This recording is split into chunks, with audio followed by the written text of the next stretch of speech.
Welcome friends in my today's lecture. तो common category की series में जो कि मैकेनिक्स मैथमेटिक्स का एक स्टैटिक का पोर्शन है, उसका आज लेक्चर नंबर 4 है, जहाँ पे आज हम बात करेंगे नए टॉपिक की, दैट इज पैरामेट्रिक इक्वेशन। आज इसको बहुत आसानी से और बहुत अच्छे तरीके से समझेंगे टाइम देके। Parametric equation of common category. अगर हमारे पास कॉमन कैटेगरी है तो पैरामेट्रिक इक्वेशन क्या होगी, किस तरीके से होगी, क्या क्या इसमें यहाँ पे टर्म्स होंगे, ये ऑलरेडी हमने पिछले लेक्चर के एंड में थोड़ा बहुत आपको आइडिया दिया था। पैरामेट्रिक इक्वेशन में जो पैरामीटर होगा वो हमारा साई होगा, मैंने आपको पहले बता रखा है। और इसको वैसे ही डिराइव करेंगे जैसे हम लोगों ने कार्टेशियन इक्वेशन निकालने के लिए शुरुआत करी थी। तो कार्टेशियन इक्वेशन जब निकाल रहे थे तो हमें जरूरत पड़ी थी इंट्रिंसिक इक्वेशन की, जिसे कहते हैं H is equal to C tan psi. तो पैरामेट्रिक इक्वेशन को भी हम उसी तरीके से डिराइव करेंगे by using intrinsic equation of common category.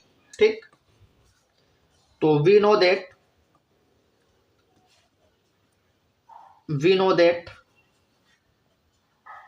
the intrinsic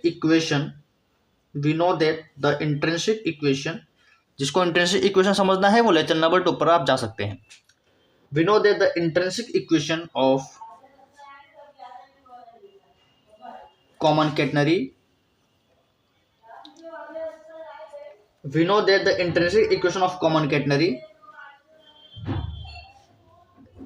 S is equal to C tan psi। हमें ये तो पता ही है कि इंट्रिंसिक इक्वेशन ये होती है, ये कैसे डिराइव होती है ये ऑलरेडी हम लोग बात कर चुके हैं। So we know that the intrinsic equation of common catenary is S is equal to C tan psi। तो हम लोग क्या करेंगे, ऊपर दी गई हुई इक्वेशन को differentiating equation 1 with respect to psi. हम लोग साई के रेस्पेक्ट में इसको डिफरेंशिएट करेंगे। साई हमारे पास एक पैरामीटर का काम करेगा इस पूरे डेरिवेशन में, तो हम साई के रेस्पेक्ट में इसको डिफरेंशिएट करेंगे। ठीक है, बस यही फर्क है यहाँ पे।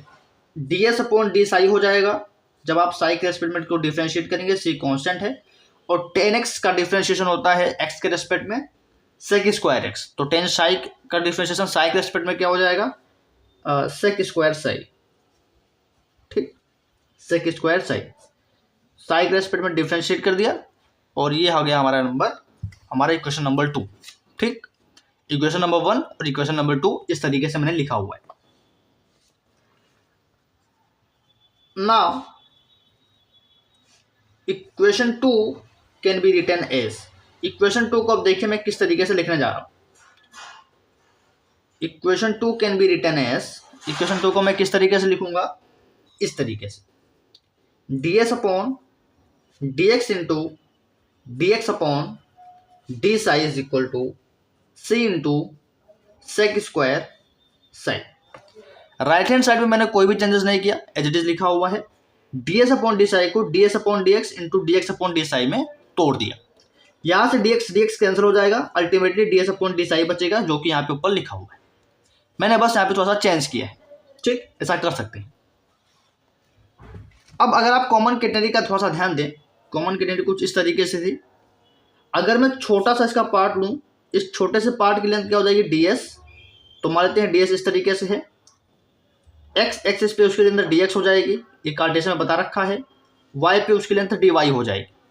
ठीक, और ये वाला एंगल आपका क्या बनेगा, साई। अगर x एक्सिस से एंगल साई बन रहा है तो ये स्मॉल एंगल भी क्या होगा बेटा, साई हो। यहां से हम लोग क्या करेंगे, कॉस साई निकाल सकते हैं। कॉस साई क्या होता है, बेस अपॉन हाइपोटेन्यूस, मतलब dx upon ds, dx upon ds। यहां से हम लोग साइन साई भी निकाल सकते हैं। साइन साई क्या होता है, perpendicular upon hypotenuse, dy upon D psi. ठीक, तो cos psi dx upon ds हो गया और sine psi dy upon D psi हो गया। क्यों किया ऐसा, क्योंकि हमें ds अपॉन dx की वैल्यू चाहिए। लेकिन ठीक है, अभी भी ds अपॉन dx की वैल्यू नहीं आई है, dx अपॉन ds चाहिए।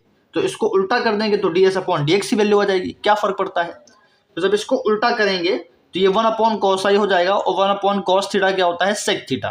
तो अल्टीमेटली यहाँ पे क्या आ जाएगा, आप समझ पा रहे होंगे। मैंने इसको यहाँ पे यूज किया है और इसको पलट दिया है, ds अपॉन dx है, यहाँ पे dx अपॉन ds है, तो जब ds अपॉन dx है तो इसको पलट देंगे तो ये dx अपॉन dx हो जाएगा और ये 1 अपॉन कोस साई हो जाएगा, 1 अपॉन कोस साई सेक साई सेक साई हो जाएगा और यहाँ पे सेक साई पुट कर देंगे, sec psi into dx upon D psi as it is रहेगा, c into sec square psi as it is रहेगा।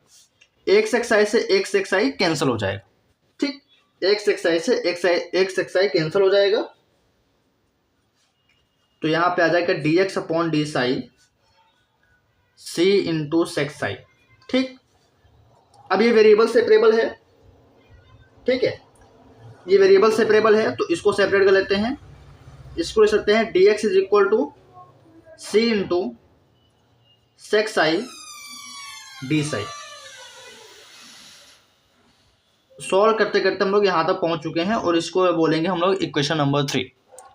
जैसा यहाँ पे हमने ds upon dx into dx upon D Sai किया है, सिमिलर काम हमें y के रेस्पेक्ट में करना है ताकि हम dy अपॉन dy क्या है ये, यहाँ पे ds होगा बेटा, यहाँ पे ds होगा। साइन साई क्या होता है, परपेंडिकुलर अपॉन हाइपोटेन्यूस, तो dy अपॉन ds, यहाँ पे मैंने डी साई लिख दिया था तो this is dy upon ds। तो जैसा ही मैंने काम यहाँ पे ds अपॉन dx मतलब ds अपॉन डी साई को जैसे ds upon dx into dx upon D Sai में ब्रेक किया है, वैसा ही काम हम y के रेस्पेक्ट में भी देखेंगे, ds अपॉन डी साई को ds upon dy into dy upon D Sai में ब्रेक कर देंगे। तो जैसे x का यूज किया है वैसे ही हम y का भी यूज करेंगे। तो आल्सो जो इक्वेशन नंबर 2 थी उसको हम इस तरीके से भी लिख सकते हैं, equation 2 can be written as ds upon dy into dy upon D psi और right hand side c into sec square psi, तो ऐसे ही रहेगा, ठीक है, ओके। अब ds अपॉन dy की वैल्यू कैसे निकलेगी, यहाँ से निकलेगी, यहाँ पे dy अपॉन ds की वैल्यू दे रखा है साइन साई, तो ds अपॉन dy की वैल्यू क्या हो जाएगी, पलट देंगे तो 1 अपॉन साइन साई और 1 अपॉन साइन साई मतलब कोसेक साई, तो अल्टीमेटली यहाँ पे क्या आ जाएगा, कोसेक साई आ जाएगा। यहाँ पे dy upon D psi as it is, c into sec square psi as it is. समझ रहे हैं आप, इतना आपको यहाँ पे क्लियर करना है पैरामेट्रिक इक्वेशन के लिए। अगर आप लोगों ने यहाँ तक का स्टेप बहुत ही बखूबी से समझ लिया है तो अब आपको आगे यहाँ पे 1% भी प्रॉब्लम नहीं होगी, अब आपको आगे यहाँ पे 1% भी प्रॉब्लम नहीं होगी। दूसरी चीज कि इतना आपको अगर यहाँ तक भी अगर आपको समझ में नहीं आया तो एक बार फिर से वीडियो को रिप्ले करिए, ठीक है, जहाँ से मैंने यहाँ पे स्टार्टिंग करी है एक बार फिर से वीडियो को रिप्ले करिए और दोबारा देखिए, 100% आपको सेकंड टाइम में समझ में आ जाएगा। फर्स्ट टाइम अगर आपको क्लियर नहीं हुआ है तो सेकंड टाइम में परफेक्टली क्लियर हो जाए। अब क्या करेंगे, यहाँ पे काटने पीटने काम करेंगे, ठीक है। तो dy अपॉन डी साई को मैंने इधर ही रखा है, ठीक है, c into sec square psi, देखिए मैं कैसे काटूंगा इसको, c into sec square psi as it is रखा है, ये कोसेक साई वहां पे जाएगा, जब ये कोसेक साई वहां पे जाएगा तो क्या हो जाएगा, 1 अपॉन कोसेक साई और 1 अपॉन कोसेक, इसको लिख देते हैं वरना आप लोग कंफ्यूज हो जाएंगे, ठीक है, ये हो गया 1 अपॉन कोसेक साई, ठीक, लिख दिया। dy, ये कोसेक साई को वहां पे भेज दिया, तो dy अपॉन डी साई क्या हो जाएगा, c into sec square psi, ठीक है। अब एक काम करेंगे, एक सेक साई का, ठीक है, एक सेक साई को मैं तोड़ रहा हूं, तो सेक साई क्या होता है,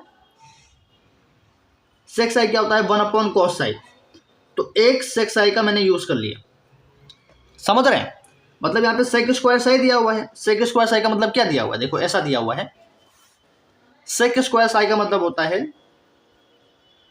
सेक स्क्वायर साई दिया था तो मैंने इसको कर दिया सेक साई में तोड़ दिया, कर सकते हैं, तो स्क्वायर है तो एक एक अलग अलग कर लिया। एक सेक साई को मैंने यहाँ पे रखा है और एक सेक साई को मैं बदल दूंगा 1 अपॉन कॉस साई में, क्योंकि सेक थीटा क्या होता है 1 अपॉन कॉस थीटा, तो एक को मैंने ब्रेक कर लिया 1 अपॉन कॉस साई, और यहाँ पे 1 अपॉन कोसेक साई पहले से ही था और 1 अपॉन कोसेक साई क्या होता है, sine psi, 1 upon cosec psi क्या होता है बेटा, साइन साई। अब देखो sine psi upon cos psi क्या हो जाएगा, टेन साई हो जाएगा। तो अगले स्टेप पे हम यही कर देंगे कि sine psi upon cos psi को टेन साई में ब्रेक कर देंगे। तो करते हैं इसको नेक्स्ट पेज में, क्योंकि ये वाला पेज तो भर गया। नेक्स्ट पेज पे करते हैं। ठीक, तो जो साइन साई अपॉन कोस नीचे कोस साई था वो हो जाएगा टेन साई, बाकी सब कुछ एज इट इज रहेगा। ठीक है, तो यहाँ लिखेंगे, यहाँ पे क्या लिखेंगे, यहाँ पे तो डिवाई अपॉन डी साई था, तो डिवाई अपॉन डी साई। यहाँ पे था C into sec psi, x sec psi को वन अपॉन कोस साई में ब्रेक किया था, और sine psi one upon cosec psi sine psi बन गया था, तो ऊपर चला गया था। तो यहाँ पे आ गया था बेटा sine psi upon cos psi. ठीक, मैंने फिर से लिख दिया है। अब डिवाई अपॉन डी साई, अब तो आपको पता ही है क्या होगा, sine theta upon cos theta होता है टेन थीटा, और यहाँ थीटा के रूप में साई है तो ये हो जाएगा टेन साई। ठीक, इसको भी वेरिएबल से सेपरेबल कर लेंगे, तो C into sec psi tan psi, और ये वाला डी साई यहाँ पे आए। ठीक, तो एक इक्वेशन वहां पे निकल कर आई थी और अब एक इक्वेशन यहाँ पे निकल कर आ गई है। अब इक्वेशन नंबर 3 क्या थी, इक्वेशन नंबर 3 को देखिए क्या थी, ये तो इक्वेशन नंबर 4 है। इक्वेशन नंबर 3 क्या थी, dx is equal to C into sec psi D psi. लिखते हैं फिर से, यूजिंग थ्री को हम यूज करेंगे, वो थी dx is equal to C into क्या था, C into sec psi D psi, C into sec psi D psi. ये क्वेश्चन नंबर 3 थी। क्या करेंगे हम इसमें, इसको हम लोग इंटीग्रेट करेंगे, इसको हम लोग इंटीग्रेट करेंगे। तो integrating equation number 3 we get. अब हम इसको इंटीग्रेट करेंगे, तो वेरिएबल सेपरेबल है तो इंटीग्रेट हो सकता है। इसको इंटीग्रेट करेंगे तो क्या मिलेगा, इंटीग्रेशन dx, सी कांस्टेंट है बाहर आ जाएगा, integration sex psi D psi. ठीक, dx का इंटीग्रेशन x आ जाएगा, सेक थीटा डी थीटा का इंटीग्रेशन आप लोगों ने 12th में पढ़ रखा है, ये होता है log का सेक साई प्लस टेन साई। ठीक, log का सेक साई प्लस टेन साई, और एक आर्बिट्रेरी कांस्टेंट आएगा c1। ठीक, इसको मान लेते हैं हम लोग इक्वेशन नंबर 5। एक आर्बिट्रेरी कांस्टेंट आएगा, अगर आप इन डिफरेंट इंटीग्रल को सोल्व करते हैं तो आर्बिट्रेरी कांस्टेंट तो आएगा ही आएगा। ठीक, इनिशियल कंडीशन जैसे हम लोगों ने कार्टेशियन में यूज किया था, तो इनिशियल कंडीशन का यूज करके हम लोग c1 की वैल्यू निकाल के इसमें पुट कर देंगे और अल्टीमेटली ये वाला रिलेशन आ जाएगा। तो अप्लाइंग, अभी हम लोग 3 को इंटीग्रेट करके निकाल रहे हैं, ऐसे ही इस वाले इक्वेशन को भी इंटीग्रेट करके सॉल्व करेंगे dy वाले को। अप्लाइंग इनिशियल कंडीशन या बाउंड्री कंडीशन, जो भी आप बोल सकते हैं। ठीक है, वी गेट, हमें क्या मिल जाएगा, इनिशियल कंडीशन मतलब हमें वर्टेक्स पे देखना है, तो कॉमन कैंडिडेट के वर्टेक्स सी पे एक तो आपका साई 0 होगा, एंगल 0 होगा, वाई एक्सिस पे तो x 0 होगा और y बराबर c होगा। तो ये सारी वैल्यूज हमें यहाँ पे पुट करना है, तो x की जगह 0 पुट करना है, पुट कर दिया, c log साई की जगह 0 पुट करना है, तो sec 0 plus tan 0 plus c1। ठीक, ओके, तो क्या आ जाएगा, ये वाला 0 as it is, c into log sec 0 आपका 1 हो जाएगा, tan 0 0 हो जाएगा प्लस c1। ठीक, sec 0 क्यों sec 0 का वैल्यू 1 आ गया, पता है tan 0 तो 0 होता है, sec 0 वैल्यू क्यों होगी, देखो cos 0 क्या होता है, cos 0 1, तो sec 0 भी क्या हो जाएगा, इसका उल्टा, 1 का उल्टा तो 1 ही होगा, 1/1 होगा, तो sec 0 की वैल्यू 1 हो जाएगी। यहां से आ जाएगा c इंटू लॉग 1 प्लस 0 1, और ये उसमें मल्टीप्लाई हो जाएगा, तो c इंटू लॉग 1 आएगा प्लस c1। ठीक, और log 1 की वैल्यू होती है बेटा 0, तो ये हो गया 0 प्लस c1 0, तो अल्टीमेटली c1 की वैल्यू आ जाएगी 0। इस c1 की वैल्यू हम लोग यहाँ पे इक्वेशन नंबर 5 में पुट कर देंगे और अल्टीमेटली अगर C1 की वैल्यू 0 पुट कर देंगे तो बचेगा बस इतना ही, तो यही रिलेशन हमें मिल जाएगा। तो x और साई के बीच में रिलेशन मिल जाएगा, जहाँ पे साई क्या होगा, पैरामीटर होगा, और हमारी एक पहली पैरामीट्रिक इक्वेशन निकल जाएगी। तो बाई इक्वेशन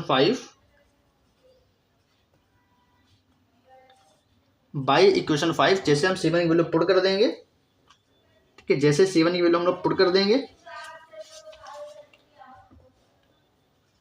हमें मिल जाएगा x is equal to C into log 6i plus 10 so this is your first parametric equation form, जहाँ पे हम लोग x और साई के बीच में रिलेशन देख रहे हैं, वेयर साई इज पैरामीटर। तो आप यहाँ पे ब्रैकेट में लिख दीजिएगा सेमीकोलन बना के, वेयर साई इज द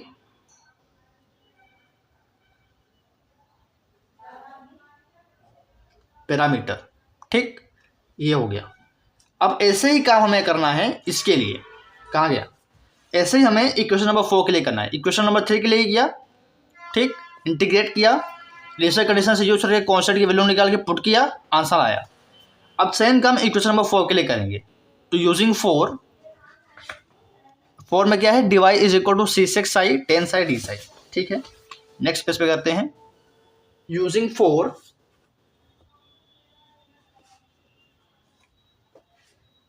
अगर हम 4 वाली इक्वेशन को यूज करेंगे तो हमारे पास क्या है, dy है, क्या है dy, C6i 10i dy, sorry dψ, C6i 10i और dψ। ठीक, इसको हम लोग इंटीग्रेट करेंगे। तो इंटीग्रेटिंग, जैसे dx वाले को इंटीग्रेट किया था वैसे इसको भी करेंगे। Integrating we get, on integrating we get लिख लीजिए। तो ये हो जाएगा इंटीग्रेशन ऑफ dy से कॉन्स्टेंट बाहर आ जाएगा, 6i 10i dψ, dy का इंटीग्रेशन y हो जाएगा। ठीक, dy का इंटीग्रेशन y हो जाएगा, c कांस्टेंट ही रहेगा। सेक्स थीटा टेन थीटा का डिफरेंट इंटीग्रेशन जो होता है सेक्स थीटा और टेन थीटा का, थीटा यहाँ पे सही है, तो सेक्स आई टेन साई का जो इंटीग्रेशन होगा वो होगा सेक्स आई, इसका सेक्स आई ही होगा, और एक एबिटरी कांस्टेंट आएगा C2, इसको मानेंगे इक्वेशन नंबर 6। ठीक, अब हम लोग इनिशियल कंडीशन यूज करेंगे। तो बाय अप्लाइंग इनिशियल और बाउंड्री कंडीशन वी गेट। तो बाउंड्री कंडीशन और इनिशियल कंडीशन क्या है कि वर्टेक्स सी पे हमें वैल्यूज चेक करनी है। तो वर्टेक्स सी पे आपके पास x 0 होता है और y c के बराबर होता है और साई 0 होता है। ठीक, ये सभी को हम यहाँ पे पुट कर देंगे बेटा। तो जब ये सभी को हम यहाँ पे पुट करेंगे तो क्या मिल जाएगा, y की जगह c पुट करना है। तो दिस इज इम्प्लाइज दैट, ये कैसे आता है ये ऑलरेडी हम लोगों ने पिछले वाले लेक्चर्स में देख रखा है, तो वहाँ पे आप जाके चेक कर लीजिए कि मैं ऐसा क्यों लिख रहा हूँ। y बराबर c इंटू सेक साई भी 0 पुट करना है प्लस C2। ठीक, सेक 0 1 होता है तो c is equal to c into 1 हो जाएगा plus C2, c is equal to c plus C2, ये वाला इधर आएगा, c minus c is equal to C2। यहाँ से C2 की वैल्यू भी 0 आ गई, वहाँ पे C1 की वैल्यू 0 आ रही थी, यहाँ पे भी C2 की वैल्यू 0 आ गई। तो इस C2 की वैल्यू 6 में पुट कर देंगे। तो putting this value of C2 in equation number 6 we get, इस वाले इक्वेशन में पुट करके हम अपना आंसर निकाल लेंगे। ये वाले इक्वेशन में C2 की वैल्यू पुट करेंगे तो क्या मिल जाएगा, y बराबर c इंटू सेक्स आई ही मिल जाएगा, क्योंकि C2 0 है तो ultimately y is equal to c into sec psi answer में मिल जाएगा। तो एक ये आ गया है, ये वाला रिलेशन आया है जहाँ पे y और साई का यहाँ पे रिलेशन है, क्योंकि और साई क्या है, पैरामीटर है, where psi is the parameter, where psi is the parameter. और एक रिलेशन आपके पास ये आया है x is equal to c log sec psi plus tan psi. इन्हीं दोनों इक्वेशन को बोलते हैं parametric equation of common catenary. तो इसको लिख लेते हैं नोट। और ये दोनों ही इक्वेशन बहुत जरूरी है, आपको न्यूमेरिकल्स में बहुत ज़्यादा काम आता है ये दोनों रिलेशन, ठीक है, क्योंकि बार बार इन्हीं इक्वेशन का हम लोग यूज करते हैं। तो नोट क्या करना है कि पहला दूसरा नोट, दो नोट लिखने हैं। एक ये वाला कि x is equal to c log sec psi plus tan psi, और दूसरा y is equal to c sec psi is known as parametric equation of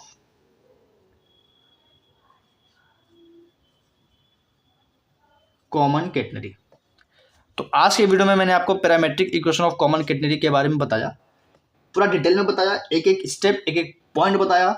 और अगर इसी तरीके से आप यहाँ पे करेंगे, अगर आपके बेसिक एग्जाम में सवाल आता है कि derive parametric equation of common catenary, तो आपको इस तरीके से करना है, एक भी स्टेप्स यहाँ पे आपको कम नहीं रखने। यही प्रोसेस है, यही तरीका है, और इस तरीके से पैरामेट्रिक इक्वेशन डिराइव होती है। अब आने वाले टॉपिक्स क्या हैं? हम लोगों ने इंट्रिंसिक इक्वेशन पढ़ लिया, कार्टेशियन पढ़ लिया, पैरामेट्रिक भी पढ़ लिया, यानी हम लोगों के 4 लेक्चर हो चुके हैं। अब आने वाले लेक्चर्स में कुछ और रिलेशन है। पहला रिलेशन है कि हम लोग s और x के बीच में रिलेशन पढ़ेंगे। s और x के बीच में रिलेशन पढ़ेंगे। जैसे ही s और x के बीच में रिलेशन पढ़ेंगे, वैसे ही s और y के बीच में रिलेशन पढ़ेंगे। और एक में तो s, x, y तीनों का रिलेशन पढ़ेंगे। ऐसी क्वेश्चन बनाएंगे जिसमें s भी होगा, x भी होगा, y भी होगा।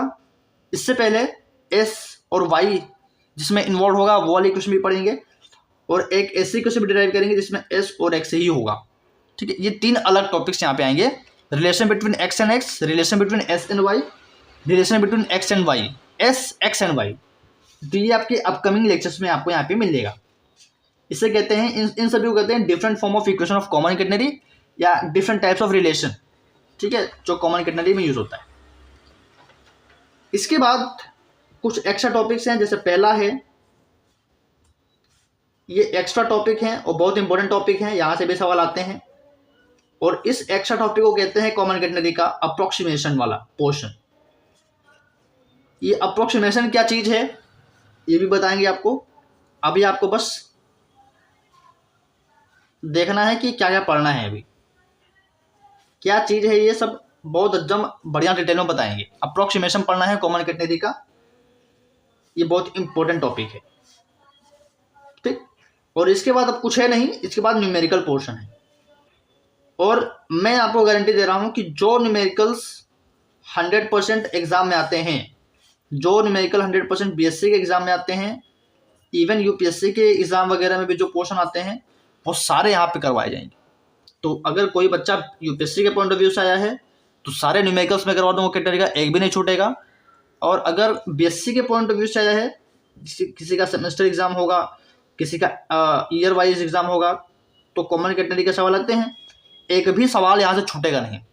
अगर आप इस प्लेलिस्ट से पढ़ रहे हैं तो एक भी सवाल नहीं छूटेगा। खास करके वो सवाल तो कभी नहीं छूटेंगे जो एग्जाम में रिपीट होते हैं और आएंगे। तो ये 100% कंपलसरी है कि आप ये सारे न्यूमेरिकल्स जो हम करवाएंगे उसको आप देखें, ठीक है। अगर आपको फॉर्मूलाज याद है, आपको प्रूफ वगैरह आपके एग्जाम में प्रूफ नहीं आता है, फॉर्मूला से काम चल जाएगा। फॉर्मूला देखिए, फॉर्मूला देख के फॉर्मूला याद करके सीधा न्यूमेरिकल वाली मेरी वीडियोस देख लीजिए, आपके सारे कॉन्सेप्ट क्लियर हो जाएंगे। तो अभी कुछ स्टेप्स दूर हैं हम लोग न्यूमेरिकल से। तो पहला स्टेप ये है, दूसरा स्टेप ये है, तीसरा स्टेप ये और चौथा स्टेप ये है। तो हम एक काम करते हैं, इस पे एक अलग वीडियो बनाएंगे, इस पे एक अलग वीडियो बनाएंगे, इस पे एक अलग वीडियो बनाएंगे, इस पे भी एक अलग वीडियो बनाएंगे, और फिर हम लोग न्यूमेरिकल शुरू करेंगे, ठीक है। तो मिलते हैं गाइस नेक्स्ट लेक्चर में। तो वीडियो की लेंथ अब बड़ी नहीं करते हैं, वैसे भी कितने मिनट हो गए, लगभग 25 मिनट हो चुके हैं। तो आप लोग बस पढ़ते रहिए, अपना कीमती टाइम बर्बाद मत करिए।